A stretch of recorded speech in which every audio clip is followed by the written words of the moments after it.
Accident வந்து ஆகும்போது அது வந்து ஹெல்மெட் வந்து ரொம்ப இம்பார்ட்டண்டா ஹெட்டுக்கு? சார், ஹெல்மெட் வந்து கண்டிப்பாக அணிய வேண்டும் சார். இது என்னன்னு நான் சொல்லிடுறேன். ஸோ என்னுடைய அனுபவம் வந்து 250x80 பேஷண்ட்ஸ் ராஜீவ்காந்தி ஹாஸ்பிட்டலில் மாத்திரமே நான் வந்து கிட்டத்தட்ட ஒரு 250x80 பேஷண்ட்ஸ் பார்த்துருக்கேன். இந்த அனுபவத்தில் வச்சுட்டு என்னால் உறுதியாக சொல்ல முடியும், ஹெல்மெட் வந்து சேவ்ஸ் லைஃப்.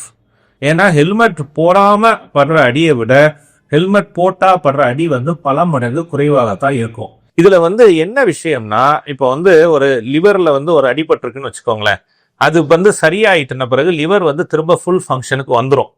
இப்போ மசில்ஸ்ல ஒரு அடிபட்டிருக்கு, அது சரியாச்சுன்னா மசில்ஸ் வந்து ஒரு 95% ஃபங்க்ஷனுக்காவது வரும். போன் வந்து ஃப்ராக்சர் ஹீல் ஆச்சுன்னா bone will be again back to full strength. ஆனா வந்து மூளை அப்படி அல்ல.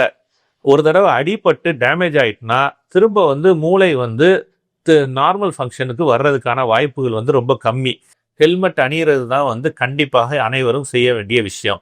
இதுல வந்து ஒரு ரொம்ப ஹெல்மெட் அணிஞ்சா எனக்கு வந்து தலையில வந்து கொஞ்சம் கஷ்டமா இருக்கு அப்படின்னு சிலர் சொல்றாங்க. சரி, அணிஞ்சு இந்த கொஞ்சம் கஷ்டத்தை பொறுத்துக்கோங்க. நீங்க அணியாம நாளைக்கு வந்து பக்கவாதம் ஆயிட்டாலோ, பேச்சு போனாலோ, கோமா போனாலோ கூட இருக்கவங்களுக்கு வந்து ரொம்ப பெரிய கஷ்டம். அதனால இந்த சின்ன கஷ்டத்தை பொறுத்துக்க வேண்டியதான்.